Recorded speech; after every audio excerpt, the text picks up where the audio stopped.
اعوذ باللہ من الشیطان الرجیم بسم اللہ الرحمن الرحیم رب اشرح لی صدری ویسر لی امری واحلل عقدۃ من لسانی یفقہوا قولی۔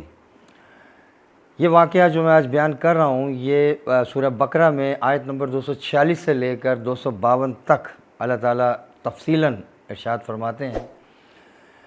کہ یہ واقعہ حضرت داؤد علیہ السلام کے دور کا ہے، اور حضرت داؤد علیہ السلام کا دور حضرت موسیٰ علیہ السلام سے تقریباً 1000 سال کا فاصلہ ہے ان کے بیچ میں۔ واقعہ کچھ یوں ہے کہ حضرت موسیٰ علیہ السلام کے وصال کے بعد تقریباً 200-300 سال تک تو بنی اسرائیل رائے حق پر رہی، مگر اس کے بعد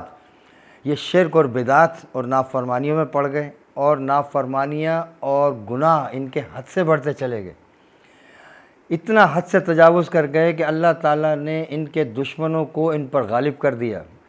اور ان کو دشمنوں سے خوب مار پڑوائی، اور اللہ تعالیٰ نے ان کو عذاب میں ڈال دیا، اس عذاب میں ڈال دیا، ذلت اور رسوائی کے اور محتاجی کے عذاب میں ڈال دیا۔ ان کے گھر بار سب چھن گئے، بال بچے گرفتار کر کے وہ لے گئے دشمن۔ اب یہ رو رو کے اللہ تعالیٰ سے دعا مانگنے لگے کہ اور معافیہ مانگنے لگے کہ یا باری تعالیٰ ہمیں معاف فرما دے ہمارے گناہوں کی، تو ہمارے بیچ میں کوئی ہمیں نبی عطا فرما دے، کوئی نبی ہمارے بیچ میں بھیج تاکہ جو ہماری رہنمائی کرے۔ آخر رو رو کے ان کی دعائیں کام آ گئیں، اور اللہ تعالیٰ نے ان کی طرف حضرت سموئیل علیہ السلام کو بھیجا، یعنی کہ وہ دعا جو اللہ تعالیٰ نے قبول کی۔ سموئیل کا مطلب ہے کہ اللہ تعالیٰ نے ان کی دعا قبول کی، یہ سموئیل کا مطلب، یعنی بڑی دعاؤں کے بعد انہوں نے نبی اللہ تعالیٰ نے ان کی طرف بھیجا حضرت سموئیل علیہ السلام۔ تو حضرت سموئیل علیہ السلام نے جب ان کو نبوت کی دعوت دی تو انہوں نے فوری طور پر نبوت کی دعوت قبول کی، اطاعت کی، اور ان سے فرمایا کہ اے نبی آپ ہمارے لیے کوئی بادشاہ مقرر کر دیں تاکہ ہم اس بادشاہ کے ساتھ جہاد کے لیے نکلیں۔ اس پر حضرت سموئیل علیہ السلام نے فرمایا کہ اگر اللہ تعالیٰ نے تم پر جہاد فرض کر دیا تو تم پیٹھ تو نہ دکھا دو گے۔ حضرت سموئیل علیہ السلام نے یہ بات اس لیے کہی کہ جب حضرت موسیٰ علیہ السلام نے ان کی قوم کو فرعون سے نجات دلائی، ان کے آباء و اجداد کو، بنی اسرائیل کو جب فرعون سے نجات دلائی، اور نجات دلانے کے بعد حضرت موسیٰ علیہ السلام نے بنی اسرائیل سے کہا کہ چلیں اب ہم اپنے ملک شام چلتے ہیں، تو اس پر یہ لوگ بولے، بنی اسرائیل کی قوم بولی کہ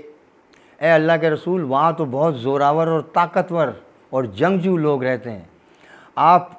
اور آپ کا خدا ان سے جا کے لڑے اور ان کو اس ملک سے باہر نکالے، پھر ہم آپ کے ساتھ چلے جائیں گے۔ ان کی اس نافرمانی پر اللہ تعالیٰ نے ان کو سزا دی اور 40 سال کے لیے صحرائے سینا میں بھٹکا دیا۔ اس لیے حضرت سموئیل علیہ السلام نے ان سے یہ بات کہی کہ کہیں تم پیٹھ تو نہ دکھا دو گے، اور ان کے لیے ایک بادشاہ مقرر کر دیا، بادشاہ طالوت بادشاہ ان کے لیے مقرر کر دیا۔ طالوت توریت میں ان کا ذکر ساؤل کے نام سے آیا ہے، ساؤل SAUL ساؤل۔ اچھا، طالوت علیہ السلام بڑے طویل القامت اور کافی قداور تھے، اس لیے قرآن نے ان کا صفاتی نام ذکر کیا ہے طالوت۔ طالوت کو جب بادشاہ مقرر کر دیا تو قوم بولی کہ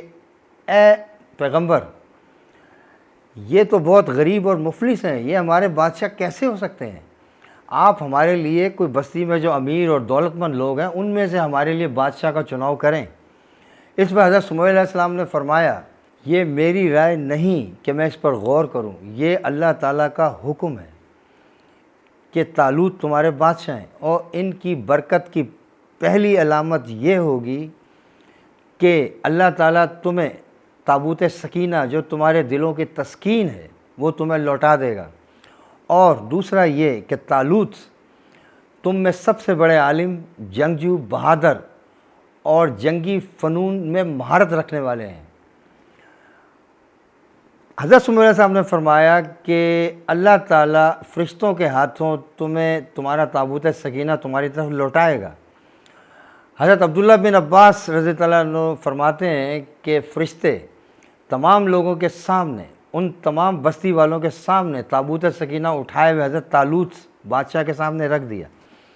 اس پر بنی اسرائیل کی قوم بڑی مروب ہوئی اور انہیں حضرت سمیع علیہ السلام کی نبوت اور حضرت طالوت کی بادشاہت پر یقین ہو گیا۔ اب حضرت طالوت علیہ السلام کے بادشاہ بننے کے بعد حضرت طالوت علیہ السلام نے حکم دیا کہ اب ہم دشمنوں سے جہاد کے لیے نکلیں گے۔ جہاد کا مرکز تھا عین جالوت۔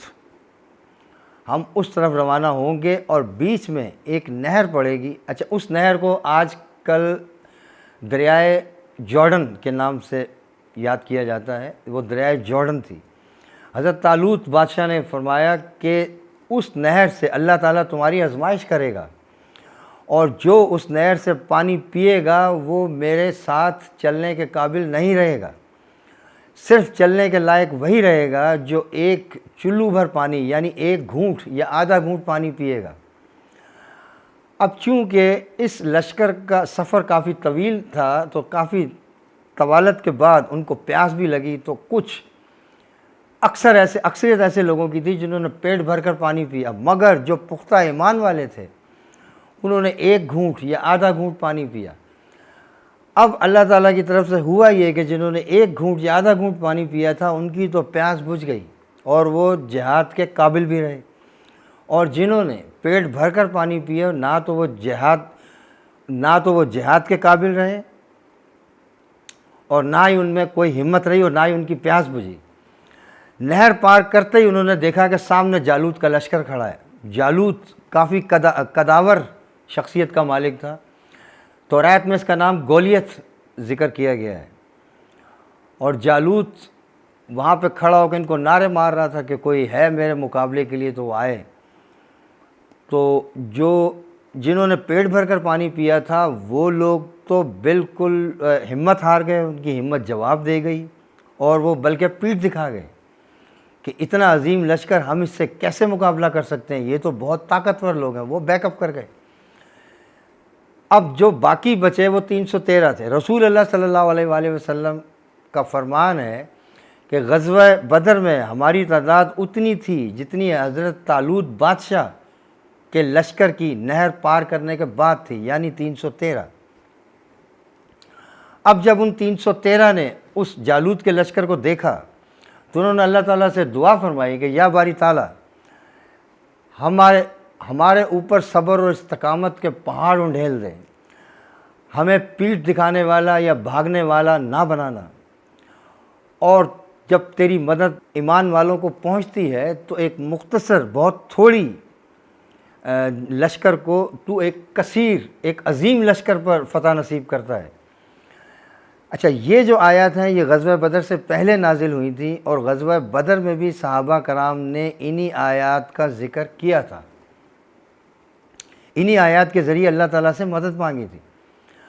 اب طالوت کا لشکر جو کہ بہت بڑا لشکر تھا اور بڑے جنگجو قسم کے لوگ تھے، اور یہ 313، طالوت بادشاہ نے یہ اعلان کیا اپنی فوج کو کہ جو جالوت کو قتل کرے گا میں اپنی بیٹی کا نکاح اس سے کروں گا اور اسے اپنا جانشین بھی مقرر کروں گا۔ حضرت داؤد علیہ السلام جن کی عمر اس وقت 16 سال تھی وہ بھی اس لشکر میں موجود تھے۔ وہ آگے بڑھے اور انہوں نے کہا کہ میرے پاس ایک گوپیا ہے۔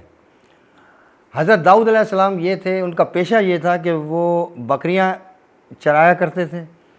اور ان بکریوں کے ریوڑ میں اگر کوئی شیر یا بھیڑیا آ جایا کرتا تو وہ اپنے گوپیے سے ان شیروں کے جبڑے توڑ دیا کرتے تھے۔ اس وجہ سے حضرت داؤد علیہ السلام نے کہا کہ میں تو اپنے گوپیے کے ذریعے شیروں اور بھیڑیوں کے جبڑے توڑ دیا کرتا ہوں، تو میں اس نامختون جالوت کو بھی عبرت کا نشان بنا دوں گا۔ نامختون اس لیے کہا کہ کافر ختنہ نہیں تھے کیا کرتے، جبکہ یہ اس وقت کے بنی اسرائیل مسلمان تھے جو حضرت ابراہیم علیہ السلام پر کے دور سے اللہ کا حکم آ گیا ہوا تھا ختنہ کا، اس لیے یہ ختنہ کروایا کرتے تھے، اس لیے یہ کافروں کو نامختون کہہ کر پکارتے تھے غصے کی حالت میں۔ حضرت داؤد علیہ السلام نے اپنے گوپیے پہ پتھر باندھے اور گھما کر جو پھینکا ہے جالوت میں، تو پتھر سیدھا اس کی آنکھ میں گھسا اور آنکھ کے ذریعے بھیجے کو توڑ کے رکھ دیا اس نے، اور جالوت وہیں گر کر مر گیا۔ حضرت داؤد علیہ السلام نے جالوت کو قتل کر دیا۔ لڑائی بڑی گھمسان کی تھی۔ جب جالوتیوں نے دیکھا کہ ہمارا بادشاہ تو مر گیا تو بہت سو کی ہمت جواب دے گئی اور بہت سے بھاگتے ہوئے مارے گئے۔ حضرت داؤد علیہ السلام جالوت کی لاش کو گھسیٹتے ہوئے طالوت بادشاہ کے سامنے لے آئے۔ طالوت بادشاہ نے اللہ تعالیٰ کا شکر ادا کیا کہ اللہ تعالیٰ نے اس جنگ میں ہماری مدد فرمائی، اور حضرت داؤد علیہ السلام کی شادی اپنی بیٹی سے کر دی اور داؤد علیہ السلام کو اپنا جانشین بنا لیا۔ طالوت بادشاہ کی دور حکومت 16 سال تک رہا۔ اس کے بعد حضرت داؤد علیہ السلام کی بادشاہت، جب حضرت داؤد علیہ السلام بادشاہ بنے تو ان کا دور حکومت 40 سال پر محیط تھا، اور اللہ تعالیٰ نے ان کو نبوت سے بھی سرفراز کیا۔ طالوت بادشاہ نبی نہیں تھے، وہ صرف بادشاہ تھے، مگر داؤد علیہ السلام کو اللہ تعالیٰ نے بادشاہت بھی دی اور نبوت بھی۔ ان کے 40 سالہ دور کے بعد حضرت داؤد علیہ السلام کے بیٹے حضرت سلیمان علیہ السلام کو بھی اللہ تعالیٰ نے بادشاہت دی اور نبوت بھی دی۔ اس طرح سے بنی اسرائیل کا حضرت طالوت بادشاہ سے لے کر حضرت سلیمان علیہ السلام تک کا 100 سال کا دور تھا، جو ان کا بہترین دور تھا، جسے وہ ڈایاسپورا کہتے ہیں۔ داؤد علیہ السلام نے جالوت کو جس مقام پر قتل کیا وہ عین جالوت کا مقام تھا جو قاہرہ میں موجود ہے۔ اسی قاہرہ کے مقام پہ غالباً 1470 میں رکن الدین بیبرس نے منگولینز کو اتنی عبرتناک شکست دی کہ اس کے بعد منگولینز دوبارہ اٹھ نہیں پائے، جیسا کہ وہ بغداد میں جو اپنی فتوحات اور اپنے جو ہے وہ ان کے جو ظلم کے کارنامے تھے، اس کے بعد وہ بالکل ڈھیر ہو گئے، اور یہی وہ مقام تھا۔ اللہ تعالیٰ نے طالوت بادشاہ کی، حضرت داؤد علیہ السلام کی مدد فرمائی اور ان کو کامیاب کیا۔ ان کی مختصر سی تعداد پہ اللہ تعالیٰ نے ایک کثیر جماعت پر ان کی مدد فرمائی۔ اللہ تعالیٰ قرآن پاک میں ارشاد فرماتے ہیں کہ اے ایمان والو، لبیک کہو اللہ اور اس کے رسول کی پکار پر، جب تمہیں تمہارا رسول پکارے اس چیز کی طرف جس سے وہ تمہیں زندہ کر دے۔ یعنی اس سے اللہ تعالیٰ کی مراد ہے کہ ایک چلتا پھرتا انسان مردہ اس وقت ہوتا ہے جب اس کی روح مردہ ہو۔ اگر اس کی روح زندہ ہے تو وہ زندہ ہے، اگر اس کی روح مردہ ہے تو وہ چلتا پھرتا انسان مردہ ہے۔ اس لیے اللہ کے رسول کی پکار کی طرف بڑھتے چلے آؤ۔ وما علینا الا البلاغ المبین۔